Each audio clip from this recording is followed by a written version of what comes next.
Hey everybody, thank you so much for tuning in to The Inchworm Show. I got another exclusive as always. Make sure you follow me online everywhere at The Inchworm Show. If you don't know, I'm a part of a coalition called the #JustDoIt_Vote Coalition. And our mission is to get millennials educated about voting and also getting them out to vote as well. So for all you millennials out there who don't know, well, what does the president actually do? What does the mayor do? What do aldermen do? What do these people in politics do? This is what the #JustDoIt_Vote Coalition is for. So as the new election comes around, I'm going to start interviewing a lot more political figures so we can all be in tune. And right now, the gentleman sitting beside me is actually running for Congress. Without further ado, I want to welcome my special guest, Mr. Adam Broad. Hey. Hello. Thanks for having me on your show. Yes. I'm excited to have you here. So I'm going to tell the people so you don't have to tell them. He is under the weather right now. So he decided to come out. It was important for him to be here. And he's under the weather. So if his voice sounds a little bit funny, that's what it is. I told the people for you. Well, thank you for covering for me. I think my voice is okay. Yeah. It's fine. Just in case we get a little sneezes in there. I have a powerful voice. Oh, okay. I do okay even when I'm under the weather. Yeah. It's I have a reputation for being loud. Okay. So I just try to put it to good use. Well, you're all good then. I mean, that's really the story of my political career. Yeah. Oh, well then that's it. Thank you for tuning in. We're done. Okay, well. You're good. Yeah. Hey, I just try to, when it comes to my personal flaws, and I do actually have them. I'm not one of those politicians that tries to pretend I'm not. I actually find that a little bit maddening. Yeah. Because politics shouldn't be about unreality. It should be about managing the affairs of our community and taking responsibility and doing it in a way that promotes the general welfare. I mean, it really works for all of us, not just the few. Right. So, Adam, tell everybody out there what you're running for, just how you got started. In politics was protest politics on campus. I was part of a movement to force the university, Southern Illinois University at Carbondale, to divest from apartheid South Africa in 1985. Oh, wow. So because I got involved in that, and it was just, I just showed up for a rally.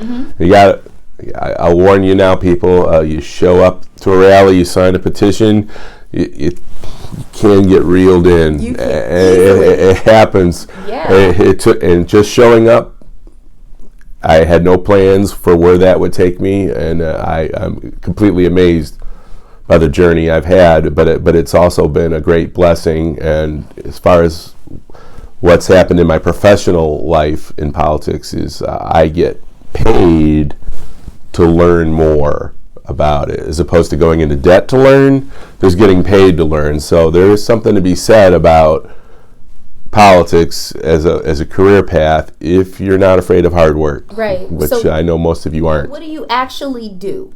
What's your position? Right now, and what position are you currently running for? Okay, I am currently a Vernon Township trustee. So that is an elected position. It's a part-time salary with some full-time responsibility. Okay. But we manage it's up to $4 million now, our budget, and that is social services like our food pantry and our Rides for Seniors program. Okay. It is,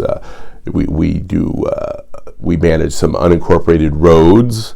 We do assessments. And we give support and grants to social service agencies.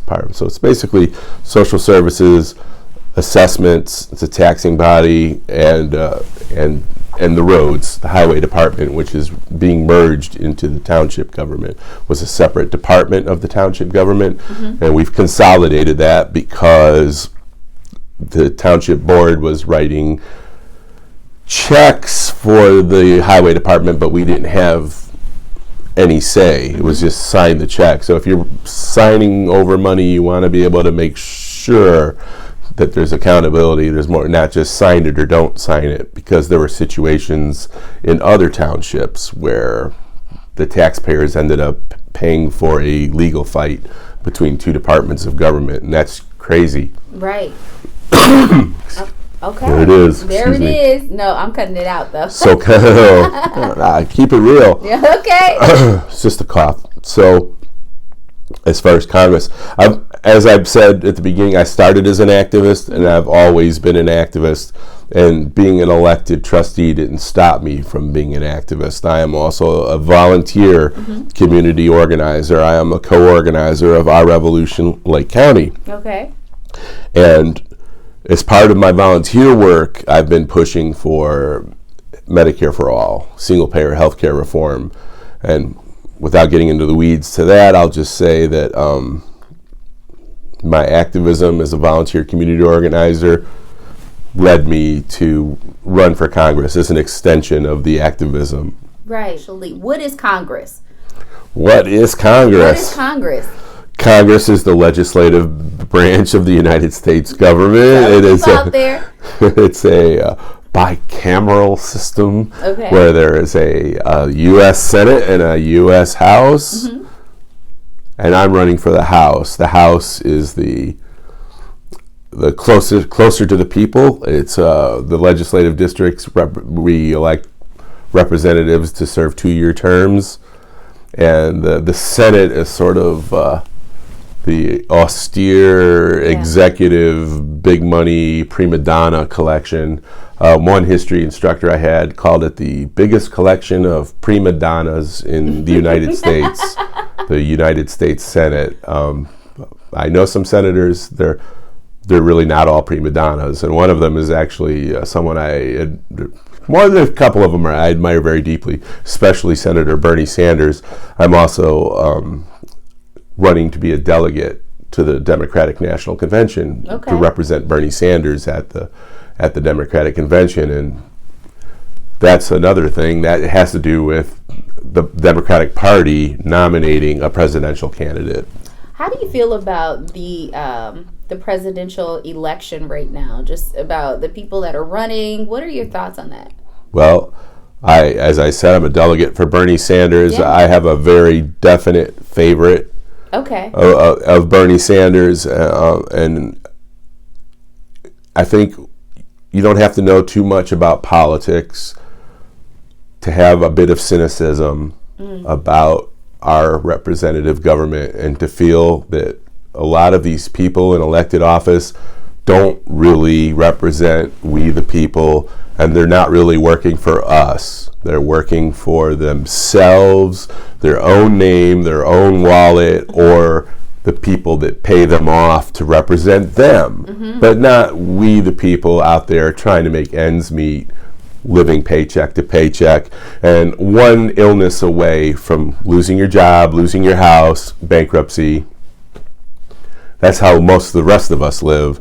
And most of the rest of us are not represented by a political establishment increasingly dominated by big corporate money that is advancing its interest. And in case you're not sure what its interest is, it's to put all your money in their pocket.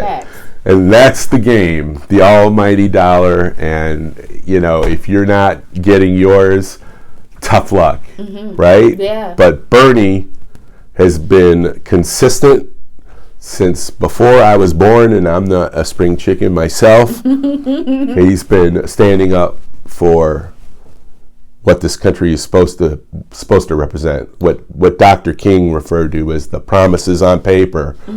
And Dr. King asked about those. He said, maybe in another country I wouldn't expect these things, but I read somewhere, we have these documents and these fine ideals, and they are fine ideals.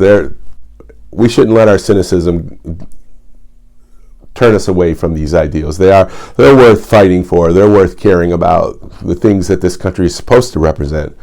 When you talk about power to the people, democracy, representative government, the ability to be able to remove your government from power with a vote, where you don't have to have a revolution with guns and killing to get rid of your head of state. Right. That is a precious gift that we, especially now, because we have a president that needs to be removed from office. And I'm not advocating a whack job.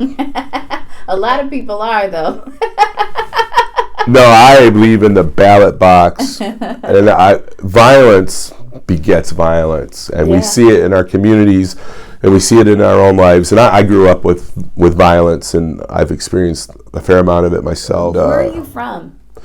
Where am I from? I'm from everywhere. No, seriously. I grew up mostly Rogers Park, north side of Chicago, and Skokie. I drove an Evanston cab when I was 18, and I lived in Evanston before I married into Buffalo Grove. Okay. Actually, I moved into Buffalo Grove before I got married.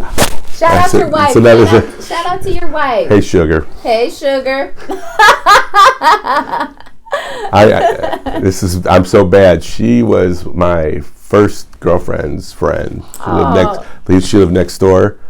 I thought there was a statute of limitations, 30 some odd years. Wait a minute, hold on, Adam. Yeah, I know. Wait a minute. I am a politician. Right? Okay. It was your first girlfriend's friend, and you married her? 30 some odd years later. So you've been looking at her, Adam? I did notice, but I didn't do anything. When I was younger, I was good back then. You get a little older, there is some level of... This is why I'm not getting married. It's not happening. Now that is funny. It's funny. She admires my passion for politics, and I admire her passion for... She's a doctor, and she has tremendous passion for people's well-being and her patients. And actually, it's her fault that I became this Medicare for All radical and I got myself into trouble with the political establishment because, our congressman does not support Medicare for All, which is a way of getting rid of private insurance because it's using a corporate middleman to use healthcare dollars for CEO profits and shareholder profits instead of healthcare. So the United States, we pay the most for the least. Okay. Our life expectancy rates, especially communities of color, your life expectancy can be 20 years below the next area code. In Chicago, you live 2 L stops down, your life expectancy drops. And I know there are other factors, but access to health care is a big part of it. Currently residing where? Buffalo Grove. You're in Buffalo Grove. Okay. Still married. We've been together, about 8 years now. That's awesome. Married a couple years. Yeah. Congratulations for that. Going on 3, I guess. So she was sort of the one that kind of kicked it off, you said, and get it healthcare. Did not get into politics to worry about health insurance. Right. I didn't even really worry much about my own health, but But she come home every night upset about what you get a diabetic patient that cuts back on their insulin, and then they get terrible complications or death because they can't afford their medicine. And or even you have someone that has a medical condition, you intervene, you get them stabilized, can't afford the medication. It's horrible. And it's related also to our healthcare system because in Canada, and don't believe the bull they keep saying about the Canadian system, they're not rushing down here to escape their system. Even the conservatives up there like their system. I've heard that they've liked their system. I've never heard anything. Because I heard people saying they want to go to Canada because of their system. Well, 15 years ago, I was involved in a Senate campaign. We bussed seniors up to Canada so the seniors could get affordable drugs. Because they're paying half what we pay for the same drug. Made here in this country. Yeah. And maybe even developed on the taxpayer dime and then sold back to us at price gouging. Now, you get a group purchase, right? A single pool of United States citizens, a vast buyer pool. We could be paying less than Canada, not double. But does Big Pharma really want to have the United States of America paying less than Canada instead of double? Because that's money out of their pockets. And then they're not going to be able to buy our politicians to stick it to us. And now my opponent, Brad Snyder. So I wanted to get into that, yeah. Well, Brad says he wants to lower pharmaceutical costs. So currently, Brad Snyder is the congressman. He's your congressman and in if you 10th follow district. me, then you have seen our interview. He was on the show last year. So we did an interview when he was running, and just basically kind of the same thing. But he gave the basics about what he was for, and he said that he's for the people. And I know that you were saying that you didn't feel like he was. So I definitely used to, and I think, maybe he's not all bad. I'm not saying, it's not I'm so great and he's so terrible, but on the key issues of our day, he's lacking, especially on Medicare for all. He's more representing corporate health care rather than what's good for the people. He wants to lower pharmaceutical costs. How about, Bernie Sanders has $200 maximum copay a year. Don't talk about lower. Say right there, give me a number. Like, you will not pay more than $200 a year, period. Or even better, the bill that's in the House, which is better than what Bernie Sanders is proposing. Sorry, Bernie, but I think Bernie would sign it if we could get it through the Senate. Right. Bernie's just trying to get people in the Senate to sign on to it, so he's trying to play let's make a deal, right? Instead of just saying no, there doesn't need to be copays or deductibles. And really, that's what I'm advocating. I'm advocating no copays, no deductibles, no premium, no for-profit insurance at all, because why do we need a corporate middleman between our healthcare dollars and our healthcare? It's because United States of corporate profits, which is great for the people getting that money, but unfortunately, an American is dying every 15 minutes in the United States because they're uninsured or underinsured. 20% of the people under the poverty line are there from out-of-pocket medical expenses, and 65% of the bankruptcies in the United States, medical expenses. Most of those people who go bankrupt from their medical expenses have health insurance. And so what is the point if when you get sick, you go bankrupt anyway? Because they're giving you a discount on the price of the entire freaking world, because these medical bills are sick. Yeah. And I'm not even going to get into, my wife's illness and the kind of bills we get. She's blessed that she makes a good living. But even for people who make a good living, you get a $57,000 bill. Yeah. And, you spend $57,000, you want something better than an invoice. Right. Right. We want something, something. A car. It's a car. I was about to say, get a car. A nice car. A nice car, $50-something thousand. You're right. You're absolutely something, right. Not just make it so the rich get richer. Because they don't need it. They're the ones that are doing okay. If you're rich, you don't need the handout. So what are some other things that are the difference between you and Brad Snyder? Because you're running for this position. So aside from... It's a huge difference. Aside from the healthcare, what else? Well, Green New Deal, I'm for it. Brad's against it. And, he says the climate emergency is real, but he's not taking drastic measures. He's offering tax incentives for people to get solar. Most people can't afford, say, well, I'm going to go spend to get my house retrofitted for solar power. Our whole survival on the planet depends on a massive solar retrofitting we need to go to clean renewable energy 20 years ago. Okay, so we need to do this ASAP, not, let's see who takes the initiative to go do it to get a tax write-off. People can't, and thanks to the medical expenses and just making ends meet, rent and other things, people don't have money to invest in solar retrofitting. The government needs to put our tax money to work doing that to save human beings on planet Earth, not starting wars in the Middle East. I don't trust Brad to keep us out of a stupid war in Iran. I did not like his reaction to President Trump's assassination. This is not a president that we should follow into a war. Really? I don't know that we should follow any president into wars when they can be avoided, because wars are not going to fix our problems that we Right. have as far as bringing Make it us work. together as a country and dealing with our problems right here at home that we need to fix and what people need to get ahead. That does not get people ahead in this country. That sends our brothers, our sisters, our loved ones off to die, and then the war ends, and we're getting ready for the next one. Right. We've been in this cycle of violence and spending all our money on weapons that we just abandon. We don't get any return on that investment. We get people angry at us for killing their loved ones. That's all we get is resentment. The election's coming up. You're running for this because you're running for Congress. What do you want people to know?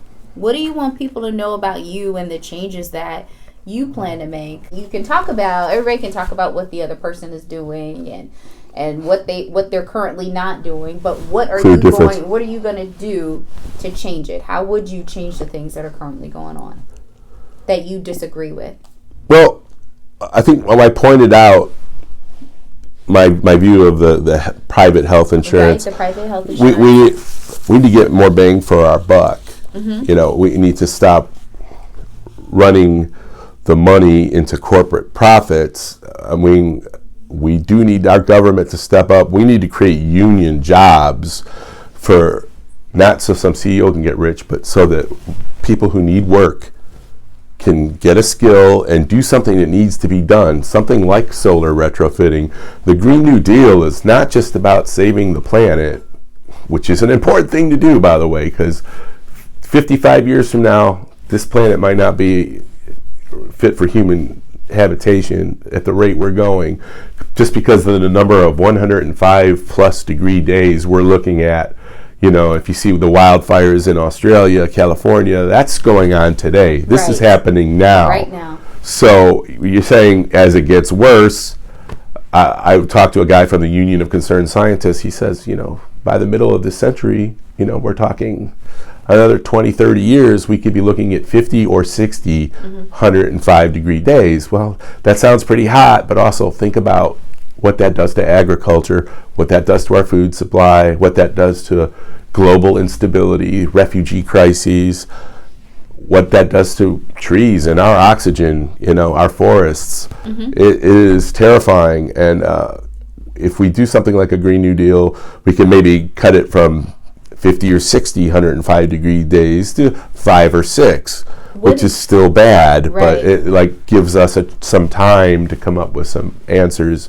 And like I said, it's also the jobs and infrastructure, putting our money to use for our communities, especially places like Waukegan, North Chicago. There's all kinds of people out there that are looking for a different path. And the way they can do it with dignity, earn a good living, get union wages, a good paying job where you can go to work and have some pride in your work and not feel like I've become a slave. And it seems like a lot of our economy it's a slave economy. Everything from the prison state, warehousing poor people in prisons so that they can work on the cheap for some sweatshop boss, or just sweatshop jobs, minimum wage jobs where you don't even have the pride of being able to afford your rent, your food, and pay your own bills while you're working hard with a job where you don't get respect.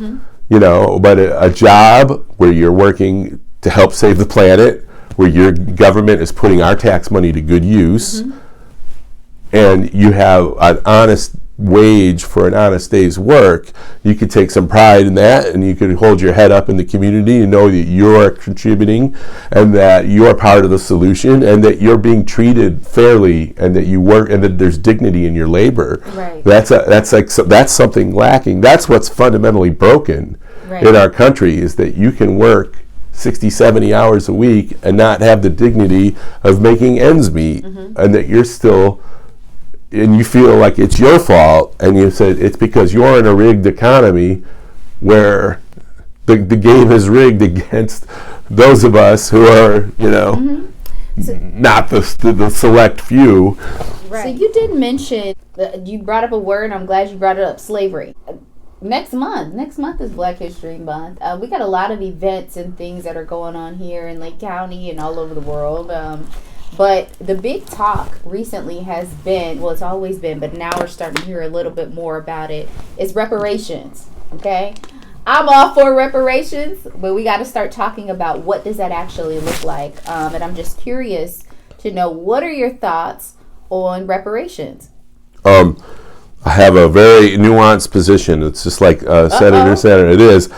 And please bear with me. I support all the grievances that the pro-reparations advocates say.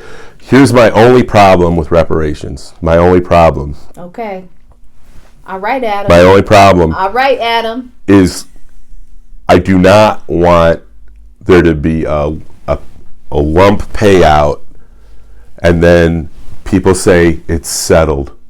Okay. It cannot be settled.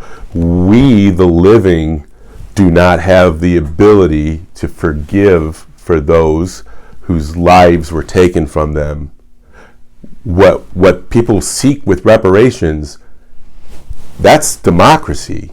I mean, that money should be invested in that community because it's the right thing to do and we need to do it. And that's all the things I'm talking about when I talk about healthcare, everybody in, nobody out, healthcare free at the point of service. This is not like giveaways. This is putting our tax money to better use than just making corporate CEOs rich, making the banks have been making a killing on our backs, a form of legalized theft that's been a big scam. War machine and the prison industrial privatized prisons for profit.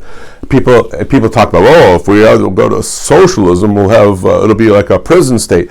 Wake up, America. We are the most incarcerated nation on earth. Fact. We're not the land of the free. We are the most incarcerated nation on planet Earth. Come on, Adam. And then what happens? How does a working person with low skills and no access to higher education, how's that person going to compete with a man in prison who's being used for that labor, put into a work gang so that this is a scam. And Brad Snyder, he's got his good points. I mean, I'm not saying he's a bad person, but I think his politics fail to grasp these problems head on. The progressive agenda is dealing honestly with these things. And if you're going to talk about reparations, I mean, we need to talk about how this country is still living on the backs of the slave labor. And the wealth of this country was built on slavery. And these people are walking around with their billions, some of them, and they're acting like it's because Jesus wanted them to have the money. It's because that's using God's name in vain, or it's vanity is what it is to say they read and they use their religion or whatever, the flag. They wrap it in the flag. They wrap it in the religion. It's from where I'm sitting. It's exploitation of labor. Right. It's brutality. It's rape. It's murder. It's forced labor. The bill has not been paid. There definitely should be damages paid, but I don't think we pay out all these damages and say, "There, we're good now." Yeah, because we settled it. We settled it. How do you put a price on rape? How do you put a price on the things that were done during slavery? How do you put a price tag on that? How do you do that? I've always been curious about it. Just if someone gets murdered, and people get a payout for it. Like, what's $1 million, $2 million? Like, what would that look like? What would your idea of reparations look like? Is everything free? I know you mentioned you shouldn't. So if I go to the hospital, okay, I'm cool. Free at the point of service. Yeah, education free. Is everything like free? In other countries? Okay. Where, guess what? Countries all over the world do that, and it's not the end of the world. Right. And they're not living like slaves. We're living like slaves in this country with our supposed freedom, our freedom to be in debt, our freedom to have like mob street loan interest rates on our credit cards. Another thing Bernie's against. It's like I'm trying not to spin off, but there's countries like Germany where if you graduate high school, if you're qualified for college, you go to college. Right. You don't pay tuition. You don't go into debt. You used to be, you got into debt after college buying a house and a car. Now you're just paying off the piece of paper and you still don't have the job. Right. And guess what? It's worse for people of color because the loans are worse for people of color.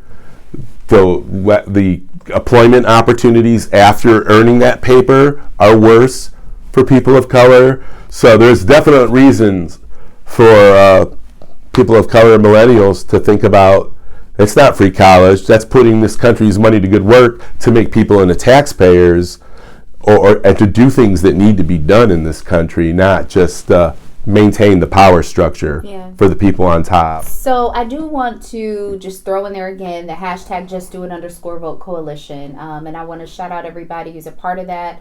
Myself, Carlos Smith, Anton Matthews, Vance Wyatt, Brandon Ewing, Phil Myers, Andrew Gatson. We are all working together to get millennials educated about voting and also just to get out there to vote. So I'm going to ask you, Adam, you're running for Congress. You're here. You were talking, brought up a lot of great points, but I just want to make sure that we talk to the millennials for a second here and tell them why it's important for them to get involved in terms of educating themselves about politics and also why it's important to vote. Well, from a Black history perspective, since we're talking about that coming up, I would say people died and struggled for you to have that right. They were beaten with clubs. They were attacked by dogs. They were thrown into jail. Fannie Lou Hamer was dragged off a bus and beaten senseless in a jail cell. So just because she was registering people to vote, I was given death threats for registering people of color in Florida, and that was just a threat. I mean, that was nothing. Threaten me, big deal. I'm sitting here, right? But other people have died. Other people were beaten. Other people were jailed, and I'm proud to be part of that movement. Like I said, they did all the hard work. Me and you, all of us together, we just need to take the torch that those people carry to us and take it across the finish line and make the dream come true. And it can come true. We could have those promises on paper. Those promises can come true. It could happen in our lifetime if we organize and make it happen. Mm-hmm. Don't be conned into thinking it can't be done, because you have the power. And it's not going to be me. It's going to be all of us. It's going to be us, because it's not me, it's us. We together, we have that power. My opponent has several $1 million. I've got a couple $1,000. Mm-hmm. I'm relying on votes, and I need people to write my name in. I was removed from the ballot. I had a ballot challenge to my petition. I took 350 signatures off my petition to be on the ballot. This is a typical gamesmanship by the establishment. I knew it was coming. I talked about it weeks before it happened, that I fully expected it to happen. I didn't want to spend my money on lawyers. I didn't want to spend my time tied up in courts, because I want to spend my time talking to you and getting the message out. The political revolution is here now. I'm just a representative of that. I'm a volunteer. I'm doing this to represent a movement. Others before me have made great sacrifices. I just get to hang out with Inchworm and talk smack, and it's like a lot easier. It's not that big of a deal. I'm okay with people talking about me or making things up or making it about my character. I'll save them the trouble. I'm a jerk, okay? I'm admitting it. They start telling you Adam's a jerk. Say, yeah, he told us about that. All right. I'm like, don't vote for me because you think I'm a great guy, or I'm like the honor student and I can bullshit you in 4 or 5 languages. Vote for me because you want the free college, because you want money invested in the community to do the solar retrofitting, to clean up those toxic waste dumps that have been sitting around Waukegan. We have 5 Superfund sites that need to be cleaned up because you want if your grandmama or your grandpapa is in a nursing home, they shouldn't have to pay for supplements to get those added benefits onto their Medicare. They can, under the Improved Medicare for All Act, those things will be added in. That's just putting our money to good use. Absolutely. Okay, tell everybody when it's time to vote. What name they need to, what do they need to do, Adam? Well, we were going to get postcards out to try to get an ad in what's happening. I talked to Dr. Tom Rudd. Okay. He ran a write-in campaign. He's advising me. I mean, there's people smarter than me helping me out here.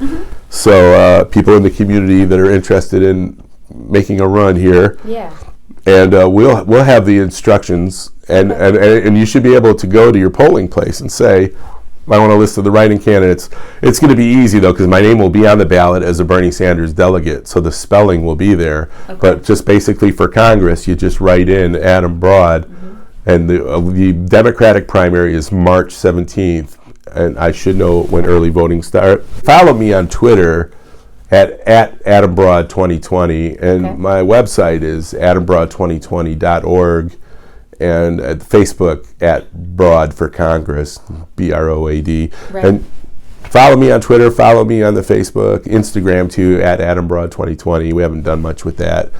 If you're a social media volunteer, you want to help me out with make my Instagram account mean something, so DM me on Twitter or look me up through the website at AdamBroad2020.org. Awesome. AdamBroad2020.org. Okay. All right. Well, thank you so much for being here. Okay. It was fun. Yeah. Always good to see you. And I admire that you're entrepreneurial here and creating alternative media because, again, I hate to be ragging on the corporations so much. I mean, hey, I'm a corporate. I have a small corporation.